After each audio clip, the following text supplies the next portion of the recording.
Fanatics, where it is all about classic bodybuilding.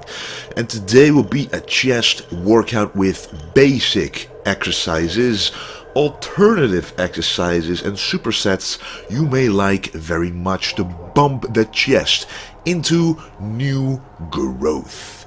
And in this gym I'm pretty much not using any machines, so cannot be any more old school slash basic than this. And the basic exercises are always the best.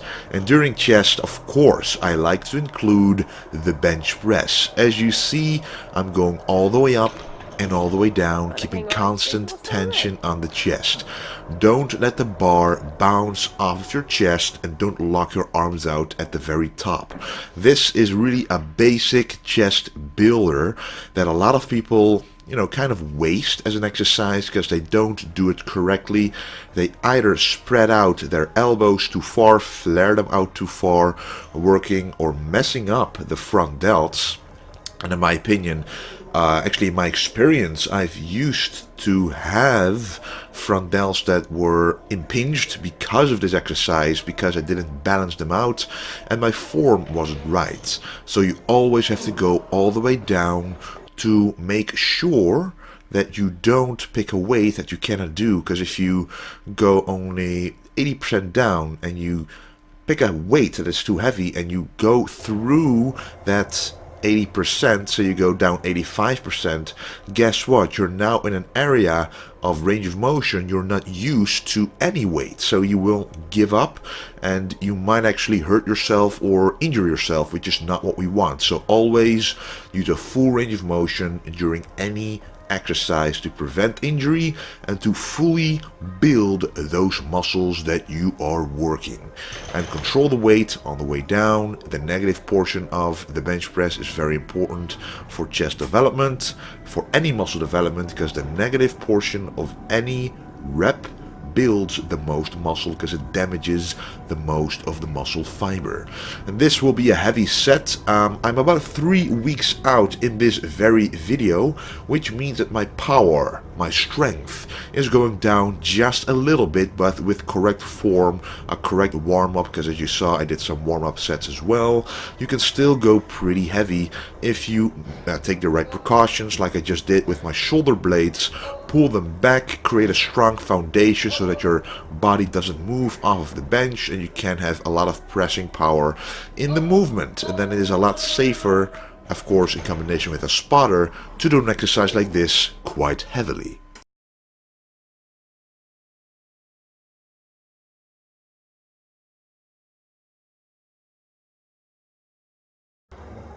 And what I also like to point out during the bench press is the width that you're holding the bar.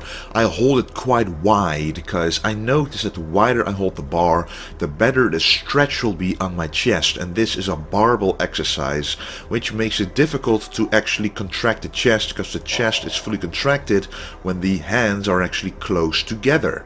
And on a barbell, you cannot move them close together, so you maximize the effect of the barbell, which is the stretch effect, by moving your hands apart a little more, at least wider than shoulder width, in my opinion, a lot wider. But if you go too wide, you may not be able to get good form with your elbows. Anyway, we're moving on to the next exercise, the unilateral floor presses. Honestly, this is the first time I've done them, but I've seen bodybuilders like Antoine Vaillant and other bodybuilders, strong bodybuilders, use this exercise to build up the triceps and the chest at the same time. As you guys know, my triceps are a weak point, so using this variation will build both of them at the same time. And I like to superset this with some ring push-ups. Compared to a regular push-ups, you can actually go deeper on the rings. I used to do gymnastics pretty much 10 years ago, and I really loved using the rings, so having them in a gym like this is a perfect opportunity to use them again, and I've seen them in other strongman gyms as well, like Elliot Hulse. Watched a couple of his videos years ago myself, and simply using exercises like that apart from the standard exercises really targets some muscle fibers that you weren't able to target before. But right now you will see a full set of unilateral floor presses. Unilateral stands for using one arm at the same time. And notice that I'm using my left arm first.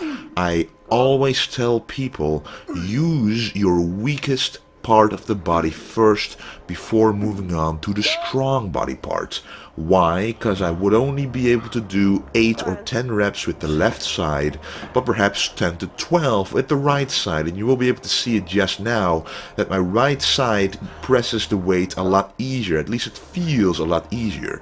And that means that my left side isn't as coordinated as my right, or simply not as strong. So always start out with your weakest slash most underdeveloped part. And for chest, it is difficult to actually get even pecs if you have an imbalance there. So doing exercises like this unilaterally will definitely aid you with this.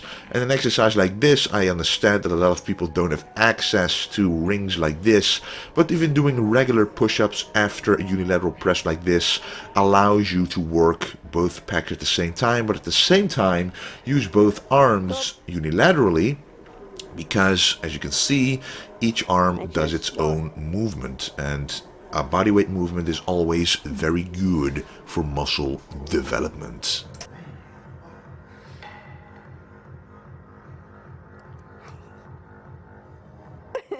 And here I am showing you the last couple of reps of the last set of the exercise. I usually am not able to record this because I usually have a spotter, but this exercise is difficult to spot, so I'm just showing you the last set right here.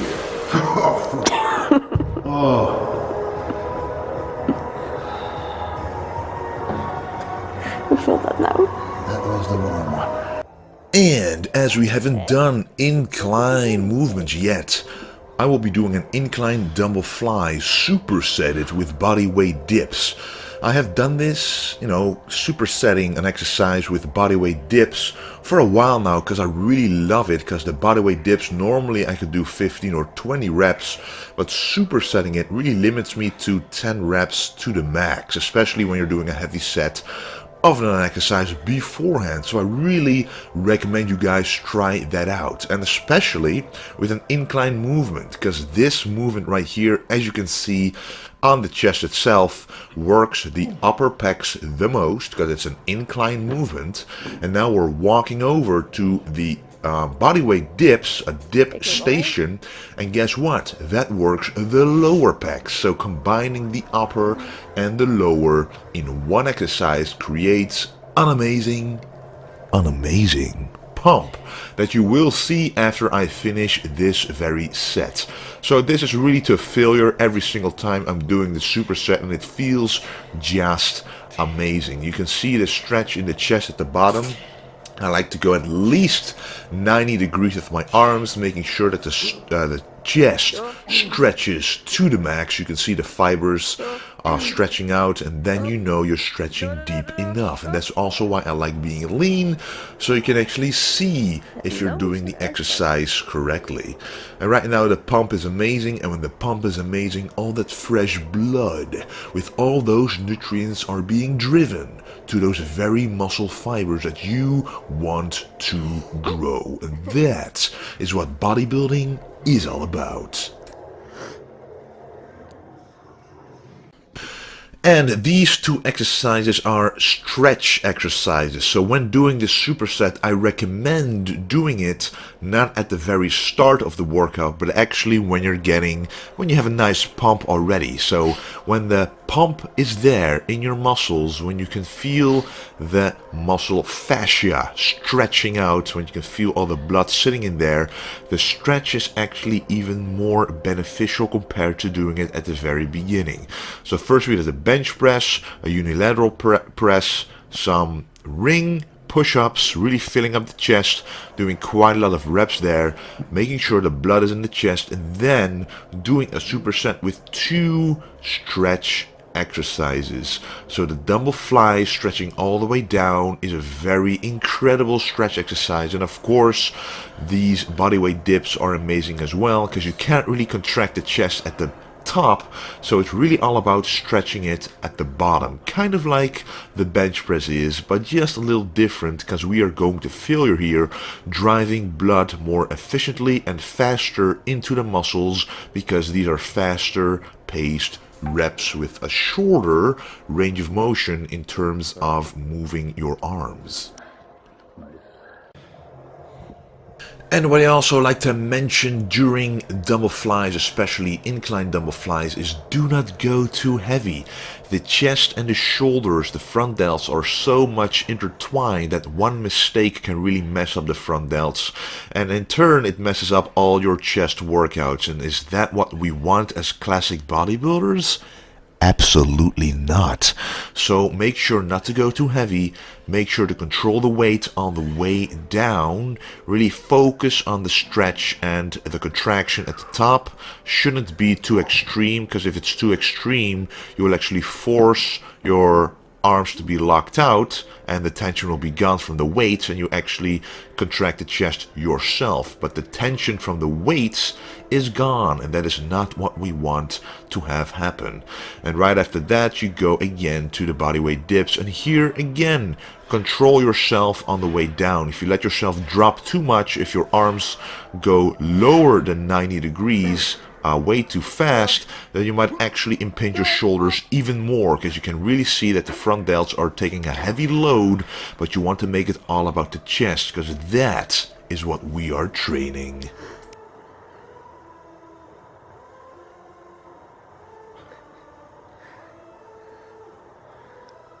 And this is a very interesting tricep press or tricep exercise. You can actually do this on the Smith machine bar as well. Keep it about hip height. And what you do then is really focus on the long head of the tricep. So really stretch it out to the very max. I used to do this on a Smith machine, as I mentioned, but it's not here. So using TRX bands, handles, also works very well. Actually makes it even better because it's two different handles allowing the arms to move freely. And that does make it a little more difficult for sure, but since triceps are my weak point and what I want to work on is the long head of the triceps, this is a perfect exercise that Arnold Schwarzenegger used to do, Lee Priest used to do. They all have incredible triceps, so of course I'm implementing this exercise quite often in my chest and tricep routines, and you can really feel the ultimate stretch in the long head, and the better the stretch, the better the contraction, and the better the results will be.